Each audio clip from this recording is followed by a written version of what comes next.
ناظرین السلام علیکم ورحمۃ اللہ۔ گزشتہ ایپیسوڈ میں ہم نے اگلے ایپیسوڈ کے لیے قرآنیات سے متعلق ایک موضوع کی طرف اشارہ کیا تھا، لیکن بعض وجوہات کی بنا پر میں نے محسوس کیا کہ اسلام اور روحانیت کے موضوع کو تھوڑا سا بڑھانا چاہیے، اور چنانچہ آج کا ایپیسوڈ اس کا ایک ایکسٹینڈڈ فارم ہے۔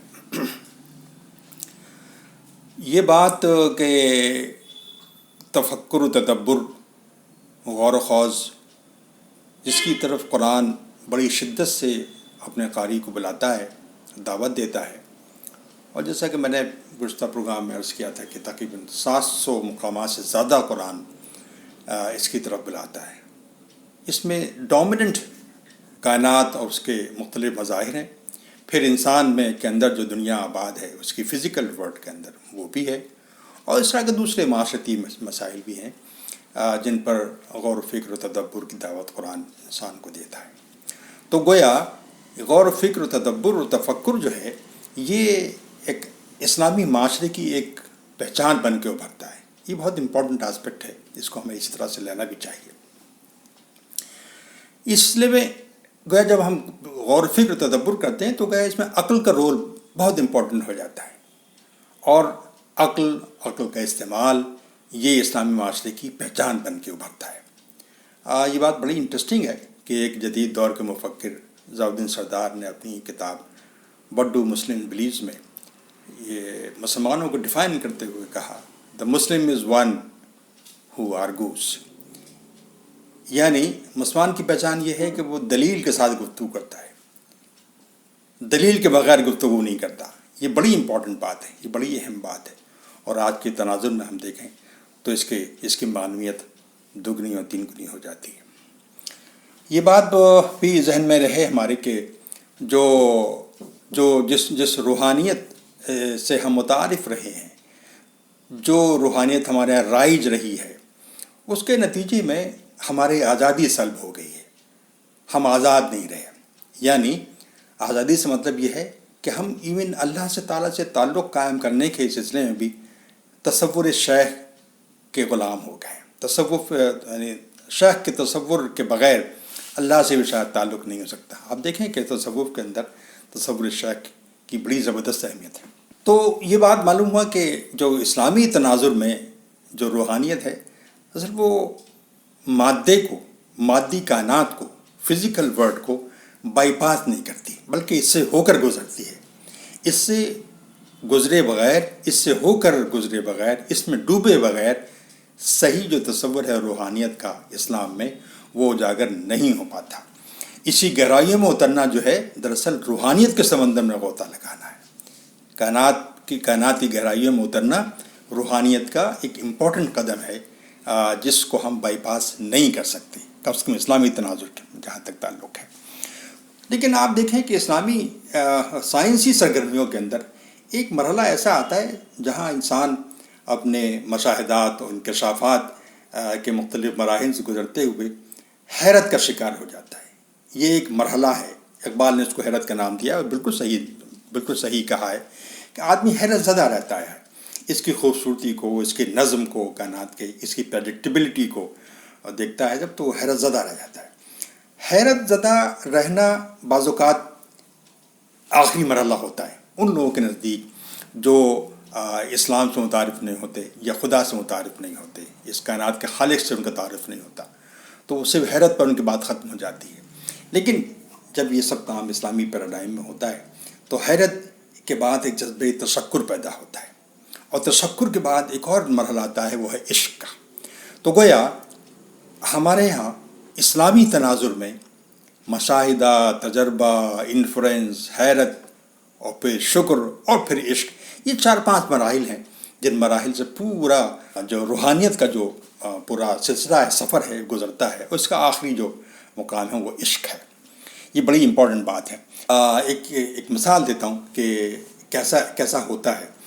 آج سے کوئی 30-35 سال پہلے میں اپنے علی گڑھ سے اپنے وطن بلند شہر میں جو میرا وطن ہے گاؤں کوٹھاولی، وہاں کا سفر کر رہا تھا۔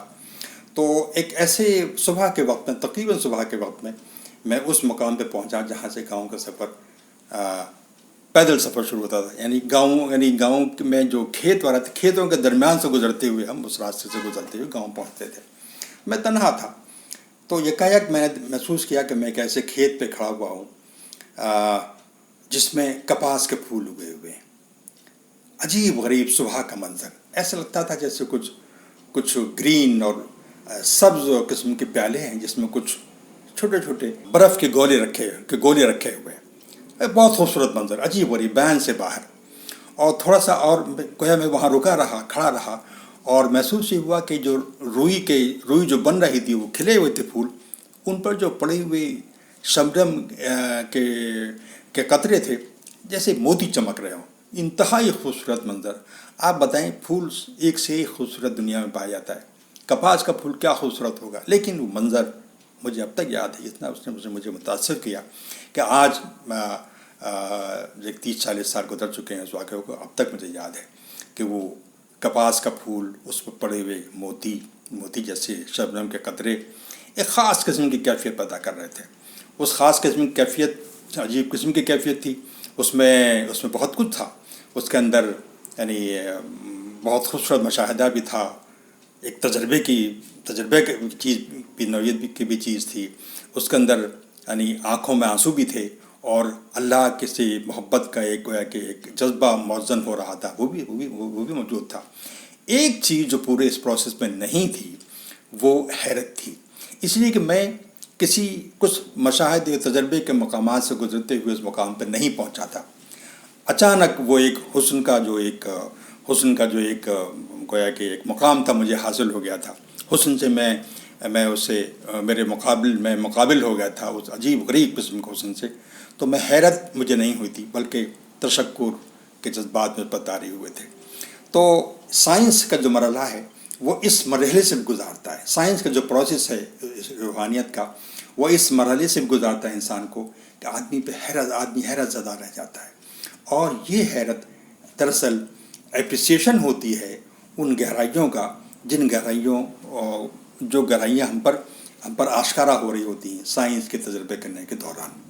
ظاہر ہے کہ یہ قسمت میں ہر ایک کی قسمت میں نہیں ہوتا، اور وہی ہوتا ہے انہی لوگوں کی قسمت میں ہوتا ہے جو کہ اسلامی پیراڈائم میں یہ سب کام کر رہے ہوتے ہیں. یعنی کہ ایمان کی حلاوت سے واقف ہوتے ہیں، ایمان کو سمجھتے ہیں ایمان کیا ہے، اور خدا کے وجود ان پر آشکارا ہوتا ہے. وہ جانتے ہیں کہ اس کائنات کا خالق خدا ہے، اور یہ تمام جو کمپلیکسٹی جو دنیا کے مختلف مظاہر میں نظر آ رہی ہیں، یہ خدا کے بغیر پیدا نہیں ہو سکتی.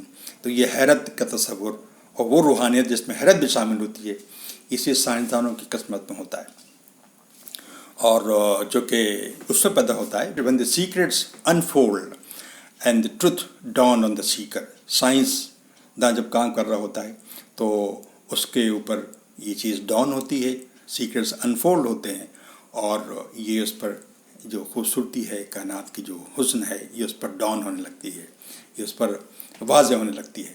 اسی وقت وہ روحانیت پیدا ہوتی ہے جس کو ہم سائنس بیس روحانیت کہتے ہیں.